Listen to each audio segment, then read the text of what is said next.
Арбаңыздар, урматтуу телекөрүүчүлөр, радио угармандар. Бүгүн Республикалык штабтын пресс борборунда Кыргызстандагы бүгүнкү күнгө болгон эпидемиологиялык абал тууралуу маалымат берүү үчүн Кыргыз Республикасынын саламаттык сактоо министринин орун басары Каратаев Мадамин Мусаевич маалымат бермекчи.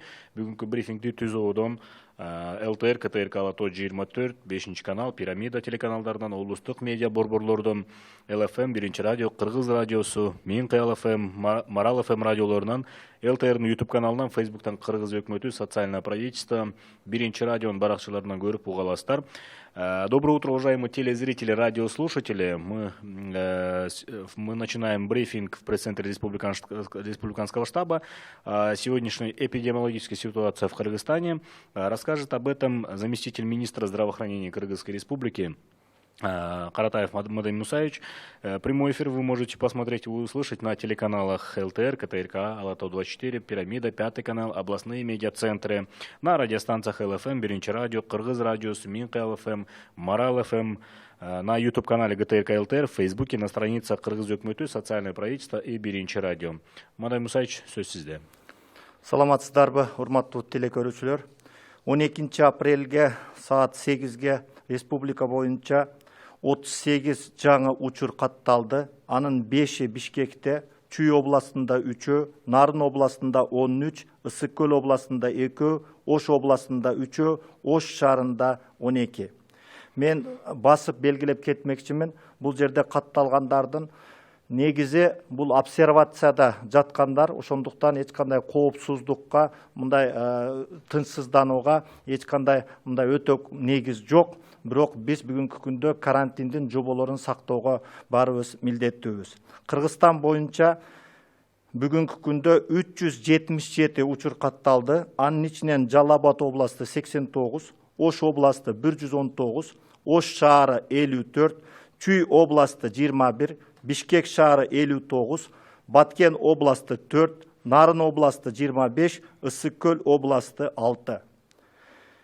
Стационардан 10 жаран чыкты. Аналардын результаты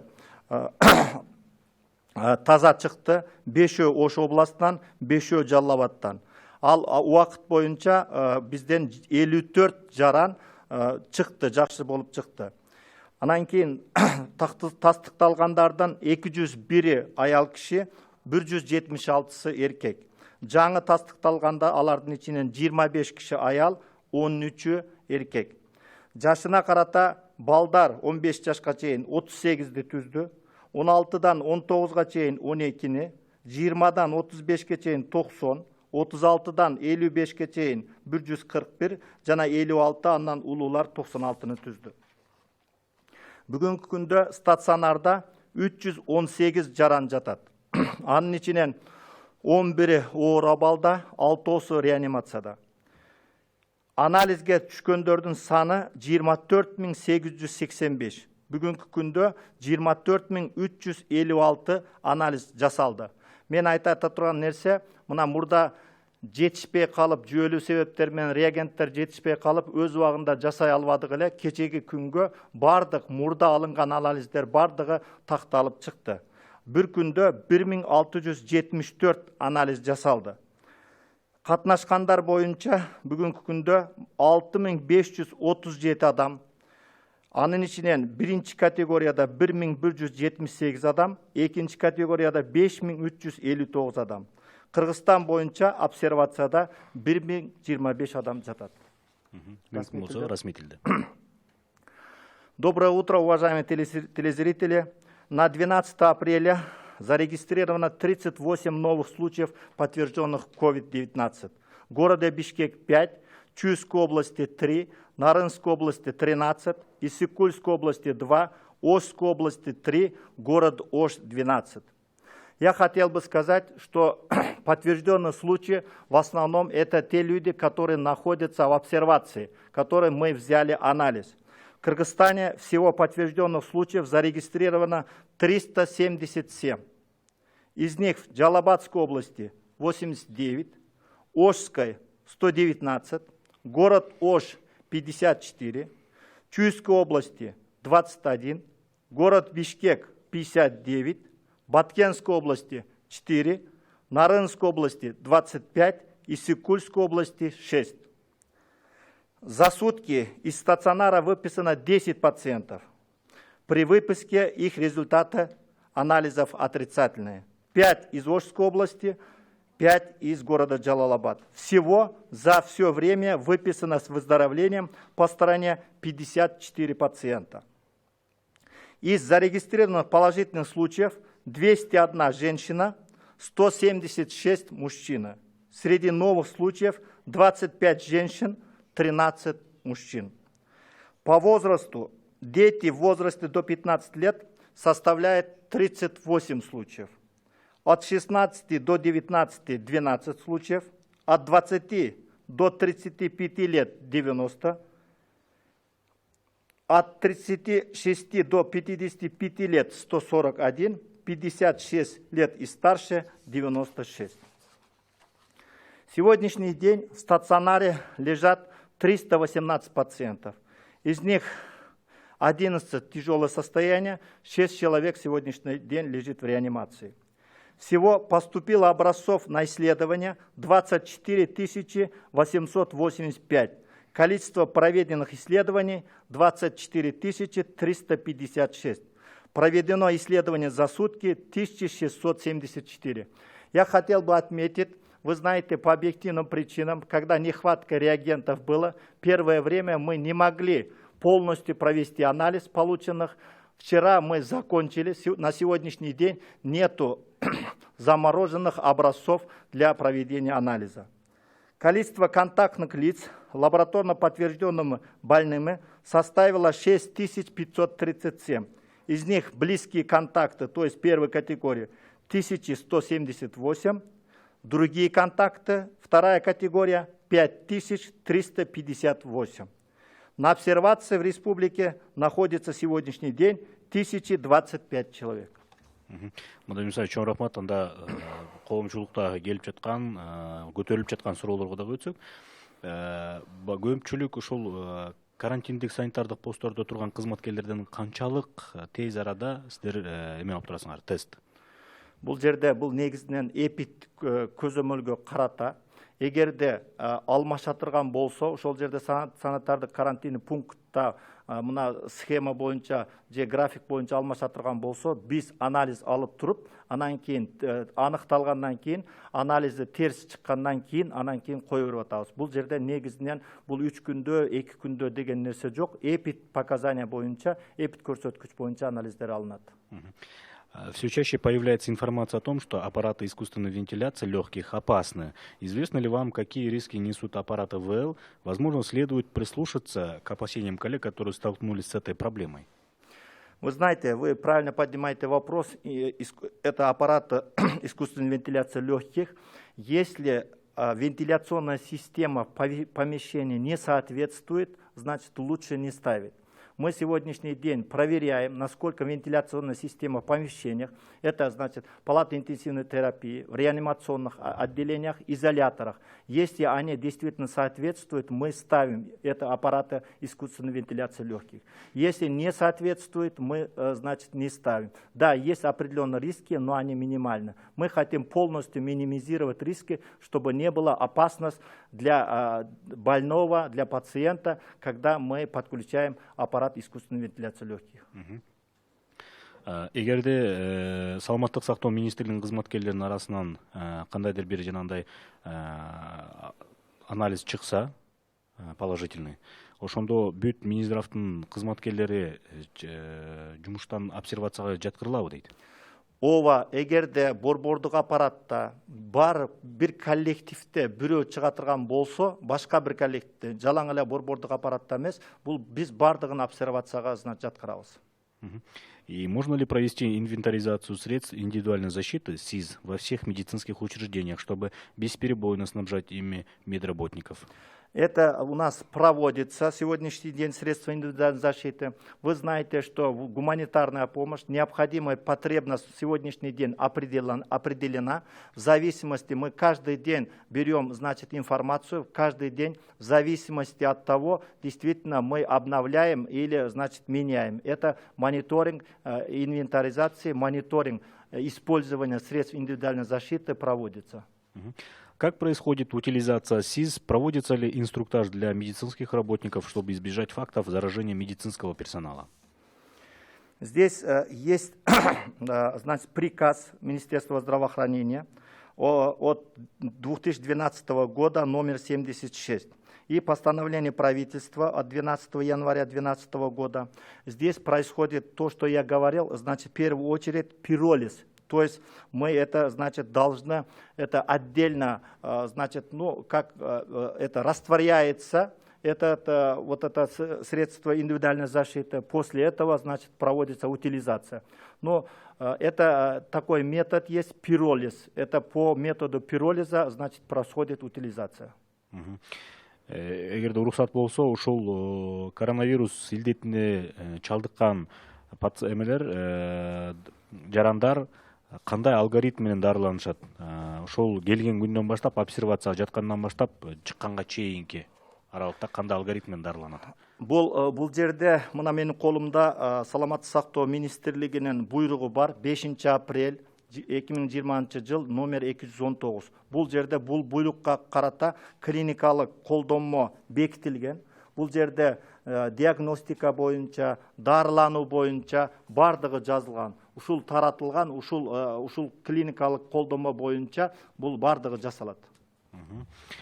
Как стало известно, одну из обсерваций в Бишкеке развернули в онкологическом центре. У пациентов с онкологией очень слабый иммунитет, оттого у них возрастает риск заразиться вирусом. Неужели не получилось расселить людей в гостиницах, которые сейчас пустуют?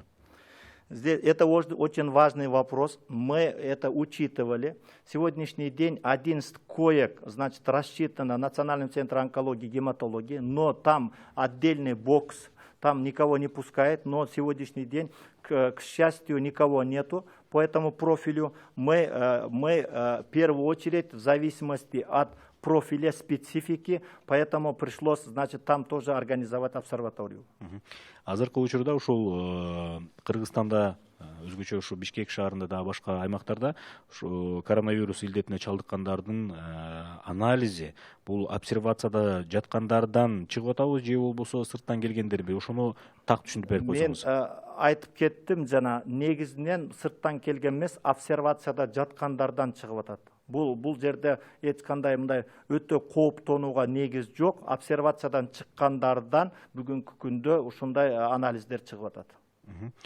Незадолго перед своим назначением на пост министра Сабиржан Абдыкаримов находился на юге республики в эпицентре распространения вируса. Соблюдал ли он 14-дневный карантин перед тем, как приступить к обязанностям? Были ли у него взяты тесты на наличие вируса?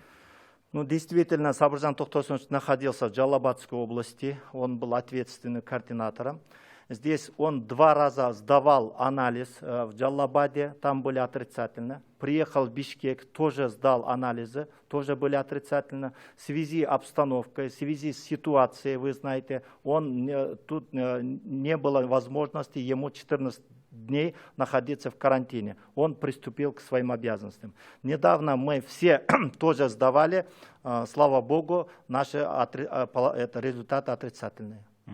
Накануне вы сообщили о том, что комиссия по итогам расследования вынесет решение, кому из заболевших медицинских работников выплатят компенсацию, а кому нет. Расскажите, кто вошел в эту комиссию? Специальная комиссия, это значит, есть у нас Республиканский центр инфекционного контроля при НПО, научно-производственном объединении профилактической медицины. 3 специалиста выехали в сегодняшний день в Волжскую область. Они проводят эпидрасследование, глубоко изучат все материалы, касающиеся заражения медицинских работников. После этой, значит, комиссия даст заключение, республиканский штаб есть у нас Министерство здравоохранения, выносит заключение. После этого мы передадим для оплаты. Я уже говорил, 200 тысяч сомов для, значит, больных. Но, не дай бог, 1 миллион сомов, если будут смертные случаи. Это мы передадим соответствующий республиканский штаб. Когда частные лаборатории начнут работать, что им мешает? Здесь это очень важный вопрос. Я сказал, есть, значит, ПЦР. Но хотя есть, оказывается, там есть свои требования. Это режимные требования. Мы уже говорили с частной лабораторией Банецким. но у них есть, значит, 3-й, 4-й уровень безопасности. Они, значит, обучаются только в условиях, значит, государственных учреждений. Они хотят, значит, провести совместное проведение, значит, дополнительных анализов. Определены ли стандарты по захоронению людей с COVID-19? Здесь есть, у нас тоже есть приказ, мы обновили вот, о порядке проведения экспертизы трупа, его частей и захоронения от 8 апреля 2020 года номером 223. По этому приказу, раньше существовал приказ, значит, Министерства здравоохранения, и тут обновленный приказ, по этому приказу в сегодняшний день происходит захоронение людей с коронавирусом. На предыдущем брифинге говорили о госпитализации зараженных эпидемиологов и о 6 специалистах, которые находятся на обсервации. Учитывая рост количества инфицированных в Бишкеке, успевает ли и справляется ли санэпидемстанция со своими обязанностями? Здесь мы, правильно вы говорили, я уже говорил, что 6 человек обсервации находятся, 4 подтвержденные. Мы подключили преподавателей кафедры эпидемиологии и других соответствующих кафедр КГМА и КРСУ. Они проходят обучение, они, значит, работают там же, в Бишкекском центре санэпиднадзора. Көлдүн Ак Суу жана Каракол шаарынан коронавирус аныкталган 2 жаран Гансидеги обсервацияда 2 күн жаткан экен. Жергиликтүү бийликтин маалыматында алар 22 мартта келип, 24 мартта анализи жакшы чыкканда чыгарылган деп жазып атышат. Негизи ал кездеги алгоритм боюнча 3 күн жатышы керек болчу. Экинчиден, үй карантинине чыгарылганда алардын 1,5 көзөмөлдөш керек беле. Мисалы, үйүнө чейин атайын автоунаа жеткирип, алар эл аралап эле отуруп маршруткага түшүп алып башкан турбайбы көлгө дейт. Бул боюнча атайын азыр биз жумушчу топ түзүп, азыр карап чыгып атат. Бул жерде эгер күнөөсү болсо жазага тартылат. Сиз айткандай туура, эгер де анализи чыккан болсо, аны үй карантинге чыгарууда дагы бул жерде негизги стандарттар, алгоритмдер сакталыш керек эле. Урматтуу телекөрүүчүлөр, радио угармандар, Мадамин Мусаевичке чоң рахмат. Бүгүн Кыргыз Республикасынын саламаттык сактоо министринин орун басары Мадамин Мусаевич маалымат берди. Бүгүнкү брифингди түзүүдөн ЛТР, КТРК Алато 24, Пирамида 5 канал, облустук медиа борборлордон Кыргыз радиосу, 1 радио, ЛФМ, Минка ЛФМ, Марал ФМ радиолорунан, Ютубтан, ЛТРдин каналынан, Фейсбуктан Кыргыз өкмөтү, социальное правительство, 1 радио баракчаларынан көрүп угалдыңыздар. Уважаемые телезрители, радиослушатели, сегодня проинформировал нас заместитель министра здравоохранения Кыргызской Республики Каратаев Мадамин Мусаевич. Прямой эфир вы могли посмотреть и услышать на телеканалах ЛТР, КТРК, Алато 24, Пирамида, 5 канал, областные медиацентры, на радиостанциях ЛФМ, 1 радио, Кыргыз радио, Суминка ЛФМ, Марал ФМ, на YouTube-канале ГТРК ЛТР, в Фейсбуке, на страницах Кыргыз өкмөтү, социальное правительство и 1 радио. Спасибо за внимание.